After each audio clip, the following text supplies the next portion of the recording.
एका भयावह रहस्याने वेढलेल्या हॉस्पिटलमध्ये, जिथे विज्ञान आणि अंधश्रद्धेच्या सीमारेषा पुसट होत जातात, एक अशी गोष्ट जी मृत्यूनंतरही संपलेली नाही. अशा जगात प्रवेश करा जिथे आवाज हा केवळ संगीत नसून एक भयानक सत्य उघडण्याची किल्ली आहे. पण हे सत्य उघडण्याची किंमत खूप जास्त असू शकते. नमस्कार मंडळी, चित्रपट व्याख्याते या चॅनलवर तुमचं स्वागत आहे. आज मी तुम्हाला एक तामिळ हॉरर मिस्ट्री चित्रपटाचे एक्सप्लेनेशन देणार आहे. या चित्रपटाचं नाव आहे शब्दम. हा सिनेमा थोडा हटके आहे आणि खूपच इंटरेस्टिंग आहे. या सिनेमात साऊंडशी संबंधित अनेक संकल्पना पाहायला मिळतात. त्यामुळं याला साऊंड हॉरर मूवी म्हणूनही मार्केट करण्यात आला आहे. चला तर मग जास्त वेळ न दवडता व्हिडिओला सुरुवात करूया. चित्रपटाची सुरुवात होली एंजल्स नावाच्या एका मेडिकल कॉलेजमधून होते, जे केरळच्या मुनार शहरात आहे. इथे एक स्टुडंट कॉलेजच्या छतावर उभी असलेली दिसते. ती खूपच अस्वस्थ वाटत होती, कारण तिच्या कानात सतत वटवाघळांच्या आवाजांचा गोंधळ सुरू होता. त्या आवाजांमुळे ती इतकी त्रस्त होते की पुढच्या क्षणी ती छतावरून खाली उडी मारून आपलं जीवन संपवते. पण लगेच कळतं की हे सगळं ती मुलगी फक्त एका स्वप्नात पाहत होती. या मुलीचं नाव अवंतिका असतं, पण ती स्टुडंट नसून कॉलेजमध्ये लेक्चरर असते. स्वप्नातून जागी झाल्यावर ती पाहते की कॉलेजमधल्या सगळ्या मुली इकडे तिकडे घाबरून पडत होत्या. त्यानंतर तिला समजतं की तिच्या स्वप्नात जसं घडलं तसंच सत्यातही घडलेलं आहे. श्वेता नावाच्या मुलीने कॉलेजच्या छतावरून उडी मारून स्वतःचं जीवन संपवलेलं आहे. अवंतिकाने जे काही आपल्या स्वप्नात पाहिलं ते प्रत्यक्षात घडलेलं असतं, आणि तेही अगदी जसंच्या तसं, जणू काही ती स्वतःच त्या ठिकाणी होती. ही बाबत खूपच विचित्र होती. त्याहूनही जास्त धक्कादायक म्हणजे गेल्या 2 आठवड्यात ही कॉलेजमधली दुसरी आत्महत्या होती. याआधी मुकेश नावाच्या मुलाने वॉशरूममध्ये स्वतःच्या हाताची नस ब्लेड लावून आत्महत्या केली होती. या घटनांमुळे कॉलेजचं नाव खराब होऊ लागलं होतं. मीडिया कॉलेजला हॉन्टेड म्हणून घोषित करू लागले. या अफवांमुळे कॉलेजचे डीन खूप चिंतेत पडले आणि त्यांनी बोर्ड मीटिंग बोलावली. त्या बैठकीत डीन विचारत होत्या, या भूतप्रेताच्या अफवा माध्यमांपर्यंत कशा पोहोचल्या. त्यावर बोर्ड मेंबर्स सांगतात की हा सगळा प्रकार त्यांचे प्रतिस्पर्धी RM कॉलेज करत आहे. तेच हे सगळं पसरवत आहे आणि मीडिया TRP साठी या अफवांना अजूनच फुलवत आहे. डीन म्हणतात की फक्त 3 महिन्यात कॉलेजचा अकॅडमिक इयर संपणार आहे, आणि जर या अफवांचं काहीतरी तोडगा निघाला नाही तर नवीन ऍडमिशनवर याचा खूप वाईट परिणाम होईल. ते विचारतात की यावर काय उपाय असू शकतो. त्यावर काही मेंबर्स सुचवतात की एखाद्या तांत्रिक बाबाला बोलवूया. काही जण चर्चच्या फादरला बोलवण्याचा सल्ला देतात, पण डीन त्यांना स्पष्ट नकार देतात. ते म्हणतात की आपण एक एज्युकेशनल इन्स्टिट्यूट चालवतो आणि अशा विश्वासांवर आधारित उपाय करणं हा योग्य निर्णय ठरणार नाही. त्याचवेळी एक मेंबर सुचवतो की पॅरानॉर्मल इन्व्हेस्टिगेटरला बोलवूया. हे लोक भूतप्रेत शोधण्याचं आणि विज्ञान व लॉजिकच्या आधारे गोष्टी समजावून सांगण्याचं काम करतात. डीनने याआधी कधीही पॅरानॉर्मल इन्व्हेस्टिगेटरबद्दल ऐकलेलं नव्हतं, पण त्यांना हा उपाय योग्य वाटतो. अखेरीस ठरवलं जातं की मुंबईहून एका पॅरानॉर्मल इन्व्हेस्टिगेटरला बोलवण्यात येईल. आता कथा मुंबईत शिफ्ट होते, जिथे रुबिन नावाचा एक पॅरानॉर्मल इन्व्हेस्टिगेटरची ओळख होते. तो एका घरातील आत्म्याच्या एन्काउंटरमध्ये गुंतलेला असतो. त्या आत्म्याचं नाव दिया असतं. काही दिवसांपूर्वीच दियाचा मृत्यू झाला होता, आणि त्यानंतर त्या घरात विचित्र घडामोडी सुरू झाल्या होत्या. त्यामुळे तिचे आई वडील त्रस्त होऊन रुबिनला बोलवतात. रुबिन आपल्या डिव्हाइसच्या मदतीने दियाशी संवाद साधतो. तो विचारतो, दिया, तू आपल्या आई वडिलांना का त्रास देतेयस. त्यावर दिया उत्तर देते की ती खूप रागात आहे. त्यानंतर ती घरातील दिवे तोडते आणि सामान इकडे तिकडे फेकू लागते. रुबिन तिला शांत करत विचारतो, तुला नेमकं काय वाटतंय. तेव्हा दिया सांगते की तिच्या आई वडिलांनी तिच्या लाडक्या डॉलला घरातून बाहेर काढलं, म्हणून ती रागवली आहे. रुबिन तिच्या आई वडिलांना ती डॉल परत देतो आणि सांगतो, तुम्ही ती बाहेर फेकली म्हणून दियाला वाटलं की तुम्ही तिला विसरलात. त्याचमुळे ती नाराज झाली होती. पण आता सर्व ठीक होईल. तुम्ही तिला घाबरण्याऐवजी तिच्या भावनांची कदर केली पाहिजे. आणि हळूहळू त्या घरातील सगळ्या अडचणी संपायला लागतात. रुबिन मुंबईतलं प्रकरण सोडून झाल्यावर त्याला होली एंजल्स मेडिकल कॉलेजमधून बोलावणं येतं. तो त्वरित मुनारला रवाना होतो आणि कॉलेजमध्ये डीनला भेटतो. डीन त्याला संपूर्ण परिस्थिती समजावतो आणि सांगतो की चेअरमॅनने त्यांना केवळ 10 दिवस दिले आहेत ही केस सोडवण्यासाठी. तो रुबिनला सांगतो की त्याने लवकरात लवकर इन्व्हेस्टिगेशन करून एक रिपोर्ट तयार करावा, ज्यात सिद्ध होईल की कॉलेज हॉन्टेड नाही आणि इथे कोणतेही भूतप्रेत नाहीत. पण रुबिन स्पष्ट सांगतो की तो फक्त आपलं काम करेल आणि सत्य जे असेल ते समोर आणेल. मात्र डीन आधीच ठरून बसलेला असतो की कॉलेजमध्ये काहीही गडबड नाही आणि इन्व्हेस्टिगेशनचा निकाल त्यांच्या बाजूनेच येईल. त्यामुळे तो चेअरमॅनला आत्मविश्वासाने सांगतो की त्याने सर्व काही हाताळलं आहे आणि लवकरच प्रकरण मिटेल. त्यानंतर तो रुबिनसाठी गेस्ट हाऊसची व्यवस्था करतो, जिथे त्याला आरोग्यम नावाचा माणूस घेऊन जातो. गेस्ट हाऊसला जात असताना आरोग्यम रुबिनला विचारतो की तो नक्की काय करतो. रुबिन त्याला सांगतो की तो एक पॅरानॉर्मल इन्व्हेस्टिगेटर आहे, पण आरोग्यमला ते काही समजत नाही. तेव्हा रुबिन त्याला विचारतो, तुला भूतप्रेतांवर विश्वास आहे का? यावर आरोग्यम सांगतो की हो, तो या गोष्टींवर खूप विश्वास ठेवतो, कारण त्याच्या लँडलॉर्डच्या मुलीवर आत्म्याने कब्जा केला होता आणि तो खूप भयानक अनुभव होता. यानंतर रुबिन डीनला फोन करून सांगतो की जेव्हा तो या प्रकरणाचा तपास करत असेल तेव्हा आरोग्यम त्याच्यासोबतच राहील आणि त्याला मदत करेल. हे ऐकून आरोग्यम घाबरतो आणि म्हणतो की मी उगाचच या गोष्टीत अडकलो. यानंतर रुबिन काही विद्यार्थ्यांना भेटतो आणि मुकेश व श्वेताबद्दल विचारतो. श्वेताच्या मैत्रिणी सांगतात की ती नेहमी आनंदी आणि मस्ती करणारी मुलगी होती, पण काही दिवसांपासून ती खूप शांत आणि बेचैन दिसत होती. ती हलक्याशा आवाजालाही चिडायची आणि सतत त्रासलेली असायची. रुबिन श्वेताच्या रूममध्ये जातो आणि तिथे तिच्या डेस्कवर खुरडून काढलेलं एक विचित्र चिन्ह दिसतं. तसेच त्याला कळतं की श्वेताच्या मृत्यूनंतर अवंतिका 2 दिवसांपासून क्लास घेत नव्हती आणि ती सुट्टीवर होती. त्यामुळे रुबिनला संशय येतो आणि तो अवंतिकाशी बोलायला जातो. रुबिन तिला काही प्रश्न विचारतो, तेव्हा ती चिडून म्हणते, तू पॅरानॉर्मल इन्व्हेस्टिगेटर आहेस की क्राईम इन्व्हेस्टिगेटर? रुबिन उत्तर देतो, सध्या तरी मी फक्त इन्व्हेस्टिगेटर आहे, जोपर्यंत या प्रकरणाची पॅरानॉर्मल लिंक सापडत नाही. अवंतिका सांगते की तिला या गोष्टींवर अजिबात विश्वास नाही. भूतप्रेत फक्त कथांमध्ये असतात, प्रत्यक्ष आयुष्यात नाही. ती तर देवावरही विश्वास ठेवत नाही. ती या विषयावर एक थिसिस लिहत आहे आणि ती पूर्ण करण्यासाठी तिने 2 दिवसाची सुट्टी घेतली होती. यानंतर रुबिन पोलीस स्टेशनमध्ये जाऊन या केसच्या फाईल्स अभ्यासतो. त्याला लक्षात येतं की दोन्ही मृतांच्या कानातून रक्त वाहत होतं. श्वेताच्या बाबतीत हे समजू शकतं, कारण ती उंचावरून पडली होती, पण मुकेशने तर स्वतःची नस कापली होती. मग त्याच्या कानातून रक्त का आलं हे त्याला खूप विचित्र वाटतं. तो जेव्हा दोघांच्या मृतदेहांची तपासणी करतो तेव्हा आणखी आश्चर्यचकित होतो. त्यांच्या जबड्याच्या आणि पायांच्या हाडांचा आकार विचित्रपणे बदललेला असतो आणि त्यांच्या बॉडीज वेगाने डिकम्पोज होत होत्या. रुबिन डॉक्टरला याचे कोणते वैद्यकीय स्पष्टीकरण आहे का असे विचारतो. डॉक्टर सांगतो, माझ्याकडे याचं कोणतंही स्पष्टीकरण नाही, मी असं प्रकरण पहिल्यांदाच पाहतोय. रुबिनला दोन्ही बॉडीजवर तेच चिन्ह दिसतं जे त्याने श्वेताच्या डेस्कवर पाहिलं होतं. आता त्याला खात्री पटते की हे खरंच पॅरानॉर्मल प्रकरण आहे. त्यामुळे तो आपल्या डिव्हाइसेस वापरून महाविद्यालयात सुपरनॅचरल एनर्जी डिटेक्ट करण्याचा प्रयत्न करतो. तो वॉशरूम पासून केमिस्ट्री लॅब पर्यंत सगळीकडे चाचपणी करतो, पण काहीही सापडत नाही. शेवटी तो गर्ल्स हॉस्टेलमध्ये इन्व्हेस्टिगेशन करायचं ठरवतो. तो श्वेताच्या रूमच्या बाहेर एक कॅमेरा लावतो आणि आरोग्यमला तो मॉनिटर करायला सांगतो. तो स्वतः श्वेताच्या रूममध्ये तपासणी करतो. तिथे त्याला एक एअर ड्राफ्ट सापडतो. तेवढ्यात बाहेर कोणाच्या चालण्याचा आवाज येतो. रुबिन त्या आवाजाचा पाठलाग करतो, पण त्याला कुणीही दिसत नाही. अचानक एक बंद दरवाजा जोरजोरात हलू लागतो, जणू कुणीतरी आतून जोर लावत होतं. दुसरीकडे मॉनिटर करताना आरोग्यमला स्क्रीनवर एक भूत दिसतं, ज्यामुळे तो घाबरून पडून जातो. रुबिनलाही अचानक पायऱ्यांवर कुणाच्या तरी पावलांचे आवाज ऐकू येतात. तो मागे वळून पाहतो आणि त्याच्या मागे एक अत्यंत भयानक भूत उभं असतं. पण रुबिन अजिबात घाबरत नाही. तो भूताला जोरदार थप्पड मारतो. ती भूत नव्हती तर कॉलेजचीच विद्यार्थिनी होती आणि या प्रँकची आयडिया अवंतिकाची होती. रुबिन त्या मुलीला पकडून थेट अवंतिकाकडे जातो, तर दुसरीकडे आरोग्यम इकडे तिकडे धावपळ करत असतो. अचानक समोरून येणाऱ्या त्या दृश्याने तो थक्क झाला. अरे बापरे, सरांनी तर खरोखरच भूत पकडलं. रुबिन अवंतिकाकडे गेला आणि म्हणाला, तुला माझ्या कामावर विश्वास नसेल तर काही हरकत नाही, पण निदान मला डिस्टर्ब तरी करू नकोस, मला माझं काम करू दे.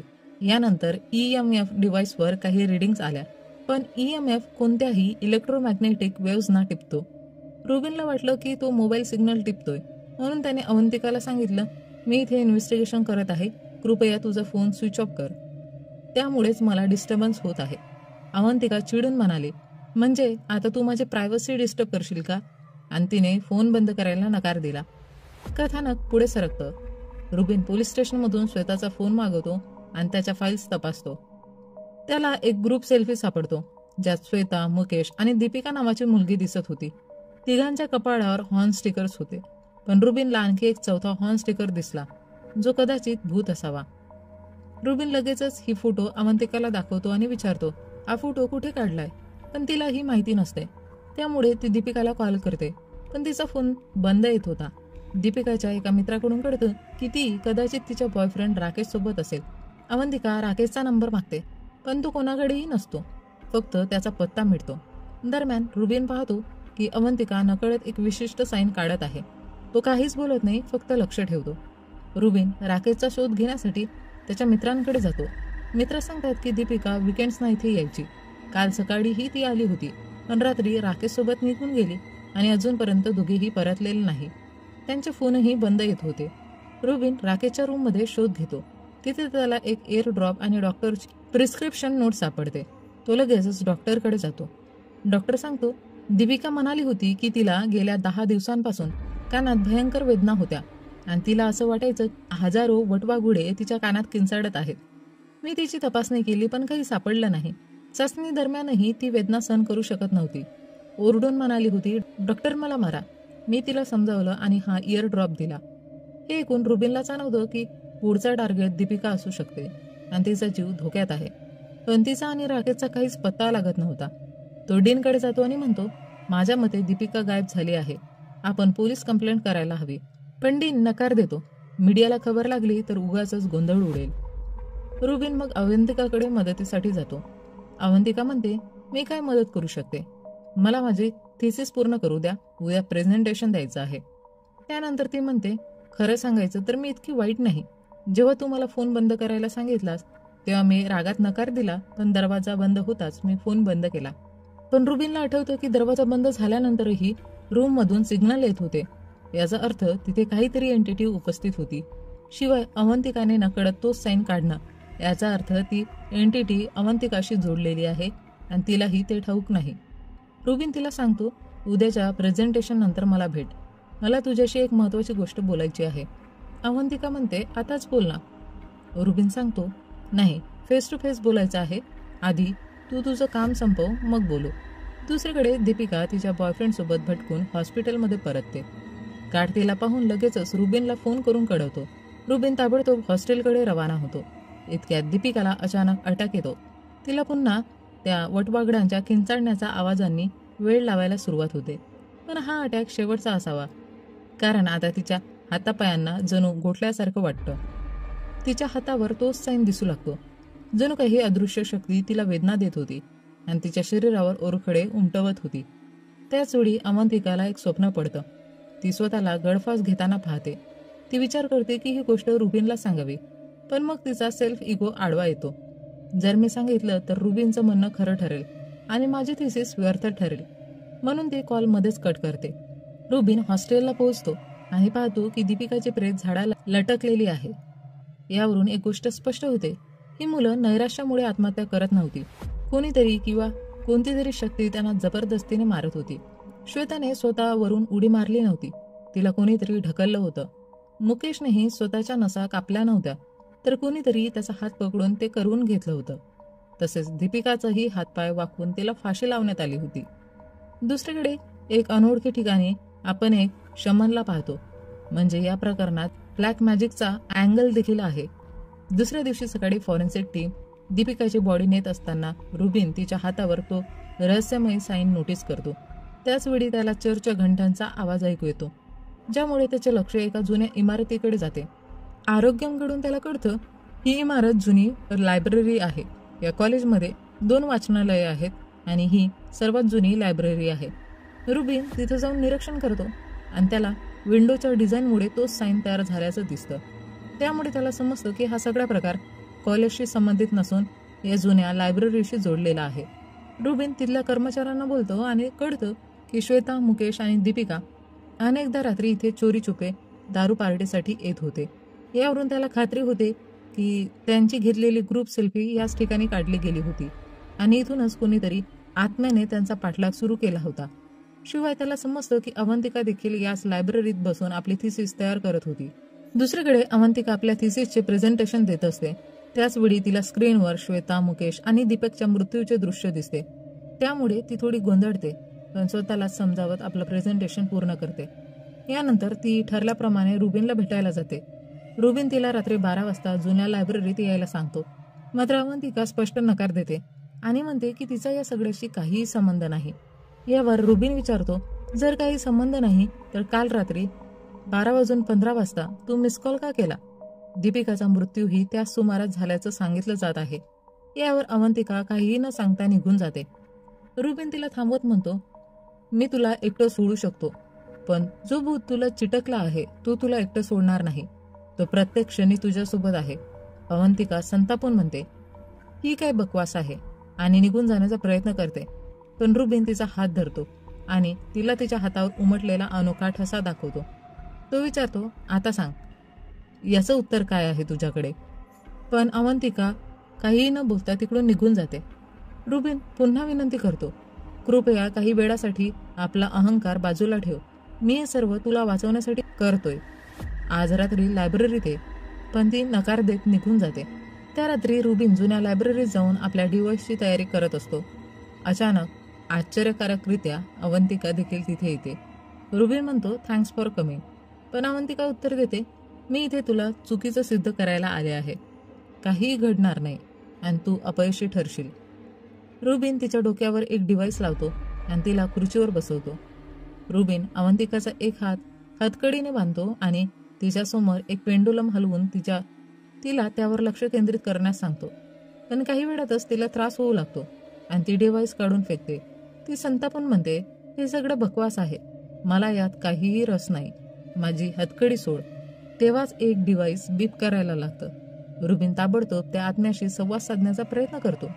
तो म्हणतो, मी तुला काही प्रश्न विचारणार आहे आणि त्याला हो किंवा नाही मध्ये उत्तर द्यायचं आहे. हो साठी 1 बीप आणि नाही साठी 2 बीप दे. रुबिन विचारतो, तू या कॉलेजचा विद्यार्थी आहेस का? पण त्याला 1 किंवा 2 नव्हे तर 3 बीप मिळतात. तो पुन्हा विचारतो, पण प्रत्येक वेळी 3 किंवा 4 बीप ऐकू येतात.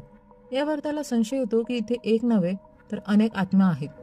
तो विचारतो, इथे 1 पेक्षा जास्त आत्मा आहेत का? यावर एकापाठोपाठ 1 डिव्हाइसेस बीप करू लागतात. एकूण 42 डिव्हाइसेस सिग्नल देतात. यावरून सर्वांना समजतं की इथे 1 नव्हे तर 42 आत्मा आहेत आणि या सगळ्या आत्मांनी मिळूनच हे खून केलेले आहेत. त्याचवेळी रुबिनच्या थर्मल कॅमेऱ्यात एक आत्मा स्पष्ट दिसतो. तर अवंतिकाच्या अगदी बाजूच्या खुर्चीवर बसलेला असतो. रुबिन त्याच आत्म्याला म्हणतो, कृपया तिला हर्ट करू नकोस, आणि अवंतिकाला तो तिथे थांबायला सांगतो. पण अवंतिका घाबरते आणि ती स्वतःला सोडून तिकडून निघून जाण्याचा प्रयत्न करते. त्या क्षणी सर्व आत्मा तिच्यावर तुटून पडतात. अगदी पुढच्या क्षणी ती बसलेली खुर्ची हवेत उडू लागते आणि नंतर मोठ्या वेगाने खाली आपटते. त्याचवेळी लाईट्स बंद होतात. तिथल्या सर्व मुली भयभीत होऊन किंचाळतात. रुबिन त्यांना शांत करतो आणि आपल्या ग्लोईंग स्टिकचा प्रकाश टाकतो. त्याला दिसतं की आत्म्यांनी अजूनही अवंतिकाला पकडलं आहे आणि ती झुंबरला लटकलेली आहे. क्षणभरातच आत्मे तिला सोडून देतात आणि ती जोरात खाली कोसळते. सर्वजण धावून जाऊन तिला सावरतात. पण तेवढ्यातच आत्मे तिला फरफटत एका अंधाऱ्या खोलीत घेऊन जातात. जेव्हा त्यांना ती परत सापडते तेव्हा तिची अवस्था खूप गंभीर असते. तिला लगेचच हॉस्पिटलमध्ये भरती करावं लागतं. तिला सांभाळण्यासाठी तिचे हातपाय बांधून तिला बेहोशीचं इंजेक्शन द्यावं लागतं. तेव्हाच ती शांत होते. या घटनेनंतर डीन म्हणतो, म्हणजे सगळ्या गडबडीचं मूड अवंतिका होती. तीच पजेस्ट होती. तो रुबिनला सांगतो, मी तिच्या कुटुंबियांना कळवलं आहे.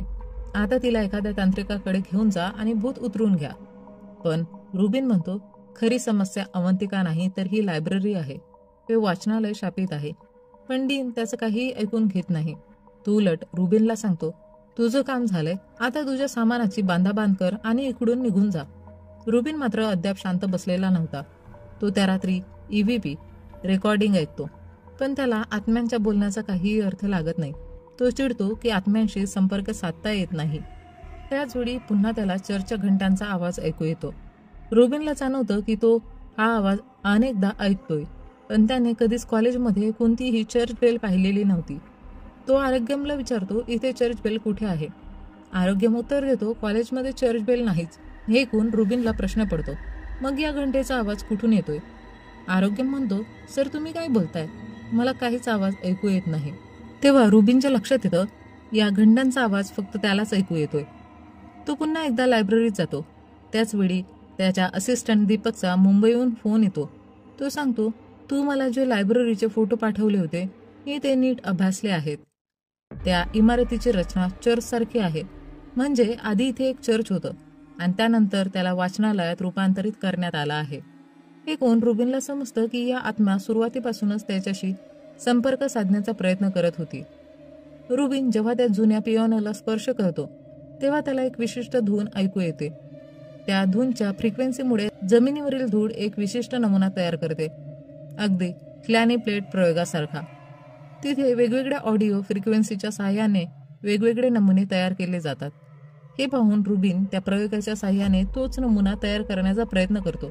त्याला वाटतं की आत्म्यांच्या संदेशांना समजून घेण्यासाठी त्यांच्याच विशिष्ट फ्रिक्वेन्सीचा शोध घ्यावा लागेल, जसं की रेडिओवर एखाद्या विशिष्ट चॅनल ऐकण्यासाठी त्याच फ्रिक्वेन्सीवर ट्यून करावे लागते तसंच. त्यामुळे रुबिन अनेक फ्रिक्वेन्सी ट्राय करतो आणि जेव्हा तो 44 फ्रिक्वेन्सीवर पोहोचतो तेव्हा तोच नमुना पुन्हा तयार होतो. रुबिन या फ्रिक्वेन्सीबद्दल शोध घेतो तेव्हा त्याला समजतं की याला गॉड फ्रिक्वेन्सी म्हणतात आणि साऊंड थेरपीमध्ये याचा उपयोग केला जातो. आता रुबिनला त्या धूनबद्दल अधिक माहिती मिळवायची असते, जी त्याने ग्रंथालयात ऐकली होती. पण एक समस्या होती, रुबिनला संगीताची चीड होती. तरी सुद्धा त्याने आपले वैयक्तिक प्रश्न बाजूला ठेवले आणि त्या संगीताच्या नोट्स पेपरवर लिहिल्या. तो त्या नोट्स घेऊन चर्चमधील फादरकडे जातो आणि विचारतो, ही धून चर्चमध्ये प्ले केली जाते का? फादर नकार देतात आणि म्हणतात, ही धून आमच्या चर्चमध्ये कधीच प्ले केली जात नाही. पण जेव्हा फादरला कळतं की रुबिन होली एंजल्स कॉलेजमधून आला आहे तेव्हा ते चिडतात आणि म्हणतात, जर मला आधी कळलं असतं की तू त्या ठिकाणाहून आला आहेस तर मी तुला चर्चमध्ये यायलाच दिलं नसतं. या जागेचं आता सैतानाशी नातं आहे. ते रुबिनला मदतीस नकार देतात आणि तिकडून निघून जाण्यास सांगतात. रुबिन निराश होऊन बाहेर पडतो, पण तेव्हाच त्याच्या हातातील पेपर अचानक हवेत उडतो आणि चर्चच्या काचेवर जाऊन चिटकतो. हे पाहून रुबिनला जाणवतं की आत्मे त्याला काहीतरी सांगण्याचा प्रयत्न करत आहे.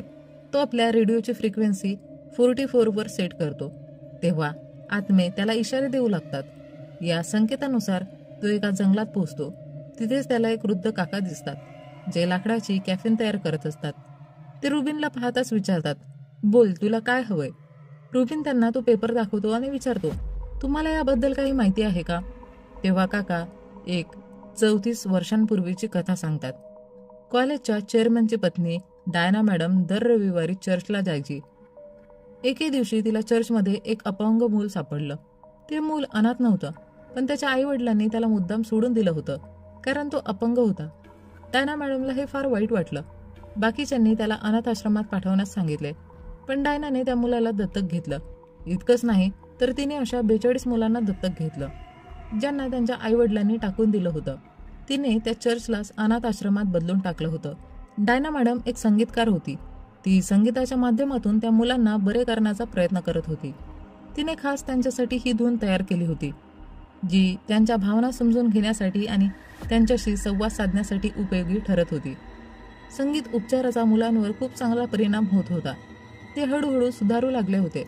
पण अचानक अनाथाश्रमावर सैतानाची नजर पडली. अचानक सर्व मुले आजारी पडू लागली आणि एक एक करत मृत्युमुखी पडू लागले. डायना मॅडम काहीही करू शकली नाही. शेवटी अनाथाश्रम बंद करण्यात आलं आणि तिथे ग्रंथालय उभं राहिलं. काका रुबिनला त्या मुलांच्या थडक्यांजवळ घेऊन जातात. रुबिन विचारतो, मग डायना मॅडमचं काय झालं? काका म्हणतात, त्या घटनेनंतर मी कधीच डायना मॅडमला पाहिलं नाही. फक्त तिचे पती डॅनियल यांनाच तिची माहिती असेल. पण रुबिनला या कहाणीमध्ये काहीतरी गडबड असल्याचं वाटतं. तो विचारतो, जर मुलं आजाराने मेली असती तर त्यांच्या आत्म्या इतक्या रागीट किंवा हिंस्र का बनल्या असत्या? खरं काय झालं हे जाणून घेण्यासाठी तो कब्र फोडून त्यांच्या मृतदेहांची तपासणी करण्याचा विचार करतो. पण काका त्याला थांबवतात आणि म्हणतात, मरणानंतर तरी त्यांना त्रास देऊ नकोस. रुबिन विचारमग्न होतो आणि तिकडून निघून जातो. रुबिनच्या मनात अजूनही हा प्रश्न सतावत होता की गेली 34 वर्ष या मुलांची आत्मे त्यांच्या कबरीत शांत झोपलेली होती. मग अचानक अलीकडच्या काळात असं काय झालं ज्यामुळं त्या जागा झाल्या आणि त्या नक्की कशाचा बदला घेत होत्या? या सर्व प्रश्नांची उत्तर फक्त डायना मॅडमच देऊ शकत होत्या. पण त्यांच्याबद्दल माहिती केवळ मिस्टर डॅनियल यांनाच होती. आरोग्यम त्याला सांगतो की मिस्टर डॅनियल सध्या लंडनमध्ये राहतात, पण ते दर 3-4 वर्षांनी भारतात येऊन कॉलेजला भेट देतात. त्यानंतर रुबिन हॉस्पिटलमध्ये अवंतिकाला भेटायला जातो. ती आता पूर्वीपेक्षा बरी दिसत होती. त्याच दरम्यान रुबिन तिच्याशी स्वतःच्या भूतकाळाविषयी बोलतो. तो सांगतो की त्याची आई एक म्युझिशियन होती आणि तिनेच त्याला संगीत शिकवलं होतं. पण एकदा ती खूप आजारी पडली आणि तिला ऑक्सिजन सिलेंडर लावावं लागलं.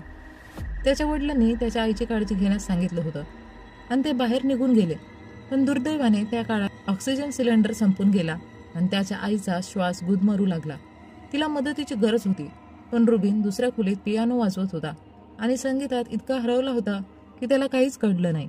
त्यामुळे त्याच्या आईचा तडफडून मृत्यू झाला. यानंतर रुबिनला जबरदस्त गिल्ट जाणवला. त्यामुळेच त्याला संगीताची चीड निर्माण झाली होती. मात्र एकदा त्याची आई आत्मारूपात त्याला दिसली आणि सांगितलं की त्यात त्याची काहीही चुकी नव्हती आणि त्याने स्वतःला दोष देऊ नये. पण तरीही त्याचं संगीताबरोबरचं हे आघातग्रस्त नातं त्याच्यावर खोलवर परिणाम करत होतं. आता तो मनापासूनही कुठलंच संगीत प्ले करू शकत नव्हता. दुसऱ्या बाजूला काका काहीतरी विचार करून मुलांच्या थडक्यांजवळ जातात आणि खोदकाम सुरू करतात. पण आश्चर्याची गोष्ट म्हणजे तिथे कुठल्याही मुलांचे मृतदेह नव्हते. त्याऐवजी तिथे वटवाघळांनी भरलेला एक मोठा जार ठेवलेला होता. तेव्हाच काकांना भरपूर वटवाघळांच्या आवाजांचा भास होतो आणि अचानक एक अज्ञात शक्ती त्यांच्यावर हल्ला करते. इकडे हॉस्पिटलमध्ये अवंतिका झोपलेली असते आणि रुबिनही झोपलेला असतो. पण त्याने झोपताना एक रेकॉर्डिंग सुरू ठेवलं असतं. तेव्हाच अवंतिकाला अचानक झटका येतो आणि तिला एक भयानक दृश्य दिसू लागतं. तिथे कोणत्या तरी पेशंटवर उपचार सुरू होते आणि अवंतिका त्या प्रक्रियेत सामील होती. रुबिन जेव्हा तिला पाहायला जातो तेव्हा त्याला तिच्या चेहऱ्यावर डायना मॅडमचा चेहरा दिसतो. अवंतिकाचा चेहरा विकृत होतो आणि ती एक विचित्र अस्पष्ट आवाजात काहीतरी सांगू लागते. थोड्या वेळाने अवंतिका परत नॉर्मल होते आणि जागी होते. ती रुबिनला सांगते, मी माझ्या एका जुन्या पेशंटला पाहिलं. ती याच हॉस्पिटलमध्ये होती. ती त्या पेशंटला शोधायला निघते आणि रुबिनही तिच्यासोबत जातो. त्या दरम्यान रुबिन तो विचित्र आवाज दीपकला पाठवतो आणि त्याला त्याचा अर्थ डिकोड करायला सांगतो. अवंतिका त्या पेशंटच्या रूममध्ये जाते, पण ती तिथे नसते. म्हणजेच तिला शिफ्ट केलं गेलं असावं. तेव्हाच एक अतृप्त आत्मा आपली उपस्थिती दाखवत त्यांना गूढ इशारे देतो, ज्यामुळे ते त्या पेशंटच्या खऱ्या खोलीपर्यंत पोहोचतात. अवंतिका सांगते, ही पेशंट जेनिफर आहे. हिला मीच उपचारादरम्यान शुद्धीवर आणलं होतं, पण 5 वर्षापासून ती कोमामध्ये होती. मात्र जेव्हा ती बरी होऊ लागली तेव्हा वरिष्ठ डॉक्टरांनी तिला पुन्हा ॲनेस्थेसिया देऊन बेशुद्ध केलं. मी त्यांना थांबवण्याचा प्रयत्न केला, पण ते ऐकलेच नाहीत. त्यावर रुबिन मोठा खुलासा करतो. हिचं नाव जेनिफर नाही, ही डायना आहे. कॉलेजच्या चेअरमॅनची पत्नी डायना. तीच 42 अनाथ मुलांची आई, ज्या मुलांच्या आत्मा आता सर्वांना मारत आहेत. रुबिन आणि अवंतिका हॉस्पिटलच्या रजिस्टरमध्ये शोध घेतात आणि त्यांना समजतं की ट्रेनिंगच्या वेळी श्वेता, मुकेश आणि दीपिका यांचीही इथेच ड्युटी होती. फ्लॅशबॅकमध्ये दिसतं की सिनियर डॉक्टरच्या आदेशानुसार डायना मॅडमला वारंवार ॲनेस्थेशियाचे जबरदस्त डोस दिला जात होते. रुबिन सांगतो की डायना गेल्या 5 नव्हे तर तब्बल 34 वर्षांपासून कोमामध्ये होती. म्हणजेच काहीतरी मोठं गूढ दडवलं जात होतं. सिनियर डॉक्टरही या कटात सामील होता. डायना मोठ्या संघर्षाने कोमामधून बाहेर येत होती, पण तिला पुन्हा ॲनेस्थेशियाचे वारंवार डोस देऊन संपवण्यात आलं आणि हेच तिच्या मुलांच्या आत्म्यांचा संतापाचा आणि सुळ्याचं मुख्य कारण होतं. पण अवंतिका ही थिअरी नाकारते. ती म्हणते डायना मेली नाही, ती अजूनही जिवंत आहे, फक्त कोमामध्ये आहे. रुबिन तिच्याशी वाद घालतो, नाही ती मेली आहे, हे सगळं फक्त बनावट नाटक आहे. तो डायनाचा लाईफ सपोर्ट काढण्याचा प्रयत्न करतो, पण त्याचवेळी कुणीतरी त्याच्या डोक्यावर जबरदस्त वार करतं आणि तो बेशुद्ध होतो. ही सगळी घटना हॉस्पिटलचा गार्ड करत होता आणि नंतर रुबिनला पोलीस स्टेशनमध्ये नेलं जातं. तिथेही तो ऑफिसरशी वाद घालतो आणि ठामपणे म्हणतो, डायना मेली आहे, ती फक्त एक डेड बॉडी आहे आणि तुम्ही सगळे मिळून लोकांना मूर्ख बनवत आहात.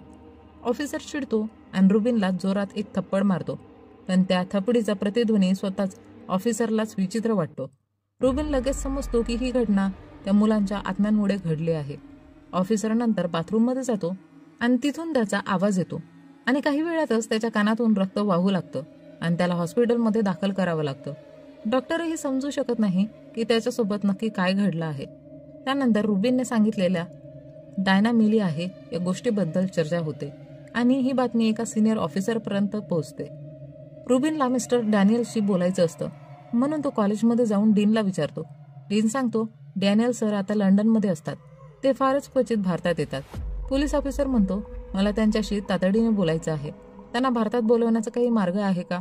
डीन गमतीत म्हणतो, मे बी माझ्या मृत्यूची बातमी समजली तर ते लगेचच भारतात येतील, कारण मी त्यांचा जुना बिझनेस पार्टनर आहे. पण डीनला कल्पनाही नसते हे वाक्य ऐकण्यासाठी मुलांचे आत्मेही तिथे उपस्थित होते. ऑफिसर तिकडून निघून जाताच आत्मे डीनलाही संपवतात. इकडे रुबिन जंगलात जातो, जिथे त्याला काकाची प्रेत मिळते. त्याच्या हातात तोच वटवाघुळांनी भरलेला जार असतो. रुबिन सांगतो, या प्रकारच्या जारचा उपयोग ब्लॅक मॅजिक मध्ये केला जातो. म्हणजे कुणीतरी मुलांचे मृतदेह हटवून त्यांच्या जागी हा जार ठेवलाय. याचा हेतू स्पष्ट आहे. जो कोणी सत्य शोधण्याचा प्रयत्न करेल त्याला या ब्लॅक मॅजिकच्या मदतीने संपवता येईल. पण रुबिनला अजूनही एक प्रश्न सतावतो. वटवाघुळांचा हा जार ब्लॅक मॅजिकच्या रिच्युअल्समध्ये प्रामुख्याने मेक्सिकोमध्ये वापरला जातो. मग तो भारतात कसा आला? त्याचा शोध घेण्यासाठी तो जार घेऊन निघतो. इकडे चेअरमॅन डॅनियल लंडनहून भारतात परत येतो. त्याचवेळी आरोग्यम रुबिनला कॉल करून सांगतो, डॉक्टर सांगत आहे की डायनाच्या पुन्हा शुद्धीवर येण्याची कोणतीही शक्यता नाही. म्हणून लाईफ सपोर्ट काढण्यासाठी ते डॅनियलची परवानगी मागत आहे. डॅनियल ही परवानगी देतो. पण इकडे कोणीतरी एका शमनला कॉल करून सांगतं की रुबिनच्या हातात जार लागलेला आहे. त्यावर ती शमन म्हणते, चिंता करू नका, मी सगळं सांभाळते. डायना अजूनही कोमामध्ये होती, पण तिला वाचवण्यासाठी फारसा वेळ उरलेला नव्हता. फक्त 2 तासात डॉक्टर तिला व्हेंटिलेटरवरून काढणार होते. पण कोणाला तरी खूपच घाई झाली होती. एकाने थेट डॉक्टरला कॉल करून लगेचच डायनाचा व्हेंटिलेटर हटवण्यास सांगितले. डॉक्टरही तसं करायला जातो. पण त्याच वेळी त्याला एक अनोखा कॉल येतो आणि हा कॉल डायनाचाच असतो. डॉक्टर संभ्रमात पडतो, हे कसं शक्य आहे? पण तरीही तो कॉल उचलतो. तो कॉल प्रत्यक्षात डायनाच्या मुलांच्या आत्म्यांचा असतो. कॉल ऐकताच डॉक्टरच्या कानाचे पडदे फुटतात आणि त्याचा मृत्यू होतो. इकडे रुबिन आणि अवंतिका हॉस्पिटलमध्ये डायनाला वाचवण्यासाठी जातात. पण त्याचवेळी दीपक कॉल करून सांगतो की त्याने एका रेकॉर्डिंगला डिकोड केले आहे. त्या रेकॉर्डिंगमध्ये त्याला नॅन्सी डॅनियल हे नाव ऐकू आलं आहे. आणि इथे एक मोठा खुलासा होता. या सगळ्यामागे नॅन्सी डॅनियल होती. ती दुसरी कोणी नसून डॅनियलची दुसरी पत्नी होती. तीच त्या मेक्सिकन शमनला वारंवार कॉल करत होती. तीच डॉक्टरला डायनाचा लाईफ सपोर्ट काढण्यास सांगत होती. डॅनियलला जेव्हा या सगळ्या कटाची जाणीव होते तेव्हा तो नॅन्सीला थेट विचारतो, तू डायनाला कोमामध्ये का ठेवलंस? नॅन्सी उत्तर देते, मी डायनाला नेहमीच माझी स्पर्धक मानत आले होते. जेव्हा मी पाहिलं की डायनाच्या म्युझिक थेरपीमुळे मुलांवर चांगला परिणाम होत आहे आणि तिला खूप सन्मान मिळत आहे, तेव्हा मला ते सहन झालं नाही. मी स्वतःला डायनापेक्षा श्रेष्ठ सिद्ध करण्यासाठी साऊंड थेरपी वापरण्याचं ठरवलं. ही अल्ट्रासाऊंड थेरपी होती, जिथे मी वटवाघळांचा वापर करणार होती. पण मी इथून पुढे जाऊन ब्लॅक मॅजिक वापरण्याचाही निर्णय घेतला. म्हणून मी त्या मेक्सिकन शमनच्या संपर्कात गेले. पण माझं एक्सपेरिमेंट फसलं.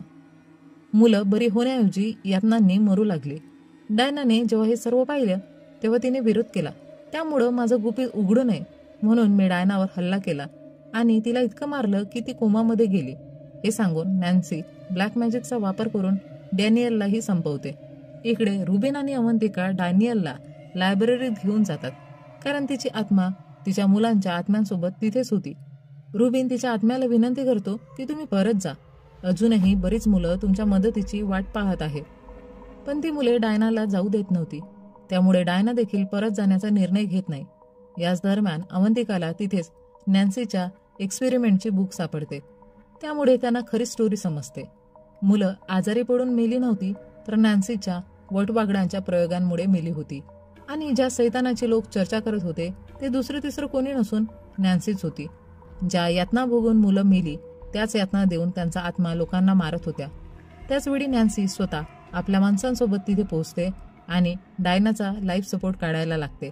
रुबिन आणि अवंतिका तिला थांबवण्याचा प्रयत्न करतात, पण नॅन्सीचे लोक त्यांच्यावर हल्ला करतात. रुबिन एकाशी झुंज देतो, पण दुसरा अवंतिकाला पकडतो आणि नॅन्सी समोर आणतो. नॅन्सी अवंतिकाला इतकं मारते की ती बेशुद्ध होते.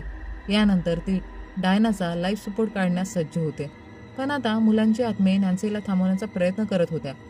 मात्र नॅन्सी आधीच कानात एक डिव्हाइस घालून आली होती. त्यामुळे मुलांच्या आत्मा थेट तिच्यावर हल्ला करू शकत नव्हत्या. त्यामुळे त्या आत्महत्येला थांबवण्यासाठी तिच्यावर पुस्तके आणि इतर वस्तू फेकू लागल्या. पण नॅन्सीला त्यांची कमकुवत बाजू माहिती होती, ती म्हणजे वटवाघुळांची भीती. म्हणजे तिने एक साऊंड डिव्हाइस वापरले होते आणि त्याद्वारे ती तिथे हजारो वटवाघुळांना बोलावते. त्या वटवाघुळांच्या आवाजाने आणि अस्तित्वाने मुलांच्या आत्म्यांना असह्य वेदना होऊ लागल्या. डायना हे पाहून व्यथित झाली, पण त्या अवस्थेत त्यांच्यासाठी ती काहीही करू शकत नव्हती. त्यामुळे तिने अखेर आपल्या शरीरात परत जाण्याचा निर्णय घेतला. इकडे रुबिनही वटवाघुळांनी वेढला गेला होता आणि काहीही करू शकत नव्हता. त्याचवेळी त्याला पियानो दिसला आता तो अखेर आपल्या भूतकाळाचा ट्रॉमावर मात करून पियानो वाजवतो. आणि ती धून होती डायनाची, जिला ऐकून मुलांच्या आत्म्यांना हळूहळू शांत वाटू लागले. इकडे नॅन्सी पुन्हा डायनाचा लाईफ सपोर्ट काढण्यासाठी जाते, पण यावेळी डायना थेट आपल्या शरीरात प्रवेश करून तिचा हात धरते. मुलांच्या आत्माही पुन्हा येऊन नॅन्सीला पकडतात आणि तिच्या कानातील डिव्हाइस काढून टाकतात. आता नॅन्सीलाही हजारो वटवाघुडांचे भीषण आवाज ऐकू येऊ लागतात. त्यामुळे तिच्या शरीराने हालचाल करणे थांबवले आणि ती अत्यंत भयंकर पद्धतीने मृत्युमुखी पडते. या सगळ्यानंतर डायना पुन्हा आपल्या मिशनवर परत जाते. ती नवीन दिव्यांग मुलांना दत्तक घेऊन त्यांना म्युझिक थेरपी शिकवते. या घटनेच्या निमित्ताने रुबिननेही आपला ट्रॉमा जिंकला होता आणि आता त्याला संगीताची चीड नव्हती तर प्रेम वाटत होतं. आणि यासोबतच ही कथा इथे संपते.